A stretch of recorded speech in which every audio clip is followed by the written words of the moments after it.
ನ್ಯಾಯಮೂರ್ತಿ ನಾಗಮೋಹನ ದಾಸರ್ ಅವರ ವರದಿ ಆಧಾರದ ಮೇಲೆ 63 ಜಾತಿಗಾಗಿ 5% ಒಳ ಮೀಸಲಾತಿ ನೀಡಿದ್ದು, ಇದರಿಂದ ಭೋವಿ, ಬಂಜಾರ, ಕೋರಮ, ಕೊರಚ ಒಟ್ಟು 63 ಜಾತಿಗಳನ್ನು ಸ್ಪರ್ಶ ಜಾತಿಯಿಂದ ಗುರುತಿಸಿದ್ದು, ಅದನ್ನ ಅಸ್ಪರ್ಶ ಜಾತಿಗೆ ಸೇರಿಸಿ ಪ್ರತ್ಯೇಕ ಮೀಸಲಾತಿ ನೀಡಬೇಕೆಂದು ಅಖಿಲ ಕರ್ನಾಟಕ ಭೋವಿ ವಡ್ಡರ ಯುವ ವೇದಿಕೆ ರಿ ಹಾಗೂ ರಾಯಬಾಗ್ ತಾಲೂಕು ಭೋವಿ ವಡ್ಡರ್ ಸಮಾಜದಿಂದ ಒತ್ತಾಯಿಸುತ್ತಿದ್ದೇವೆ.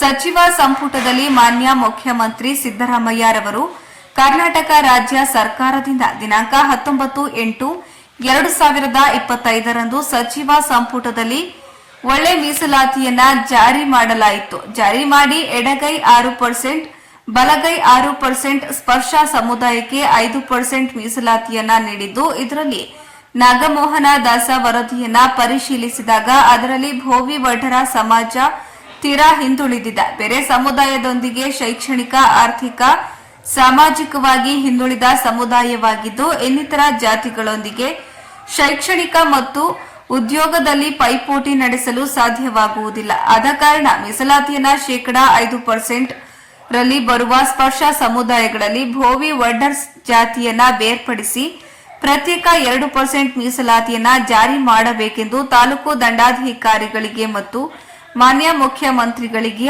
ಆಗ್ರಹಿಸಿದ್ರು.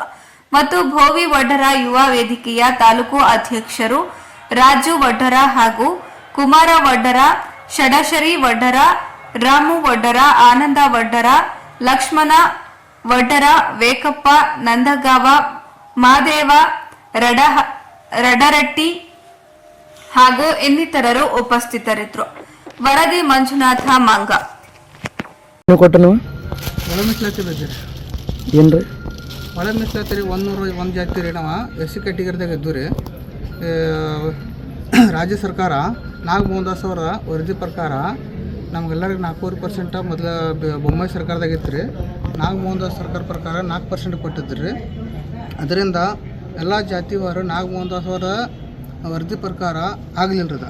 ಆದರೂ ಇವರ ರಾಜ್ಯ ಸರ್ಕಾರ ಸಿದ್ದರಾಮಯ್ಯ ಅವರು ಅದನ್ನು ಪೈಪೋಟಿ ಮಾಡಿಕೊಂಡು ಮತ್ತು ಅದಕ್ಕೆ ಎಡಗೈಗ 6% ರೀ, ಬಲಗೈಗ 6% ರೀ, ಉಳಿದ ಜಾತಿಗಳಿಗೆ ರೀ 63 ಜಾತಿಗಳು 5% ಕೊಟ್ಟಾರ ರೀ. ಇದಕ್ಕೆ ನಮ್ಗೆ ಅನ್ಯಾಯ ಆಗೈತೆ ರೀ. ಯಾಕಂತ ಕೇಳ್ರಿ, ಬೊಮ್ಮಾಯಿ ಸರ್ಕಾರ ಇದ್ದಾಗ ನಮ್ಗೆ 4% ಕೊಟ್ಟಿತ್ತು. 4 ಜಾತಿ ಇದ್ದು ರೀ. ಅದ್ರಾಗ ಬೋಯಿ, ವಡ್ಡರ ಒಂದ್ರಿ, ಆಮೇಲೆ ಕೊರಚ, ಕೊರಮ, ಬಂಜಾರ ರೀ 4 ಜಾತಿಗೆ 4% ಕೊಟ್ಟಿತ್ತು ರೀ. ಇವರ 63 ಜಾತಿ ಹಿಡ್ಕೊಂಡು 5% ಕೊಟ್ಟಾರೆ. ಅದ್ರಾಗ ನಮ್ಮನ್ನ ಪರಿಸರ ಅಂತ ಬರ್ದಾರೆ. ಅಸ್ಪರ್ಶರ ಅಂತ ಎಲ್ಲ ಕಡೆ ಗೊತ್ತೈತೆ ರೀ. ಆದರೂ ನಮ್ಮನ್ನ ಪರಿಸರ ಅಂತ ಬರ್ತಾರೆ. ಅಂದರೆ ಈಗ ಸಿದ್ದರಾಮಯ್ಯ ಸರ್ಕಾರ ನಮ್ಮನ್ನು ತುಳಿಯೋಂಥ ಕೆಲಸ ಮಾಡಕತ್ತಾರೆ.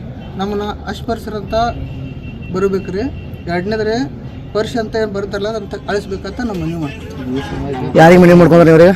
ನಾವು ಸಿದ್ದರಾಮಯ್ಯ ಸರ್ಕಾರ ಯಾರು ಎಲ್ಲಿಂದ್ರೆ ಇಲ್ಲಿ ತಹಸೀಲ್ದಾರ್ ಆಫೀಸ್ ಅಂದ್ರೆ ರಾಯಬಾಗ್ ಅಂದ್ರೆ ತಹಸೀಲ್ದಾರ್ ಮೂಲಕ ಡಿ ಸಿಗೆ ಮಾಡ್ತೀವಿ.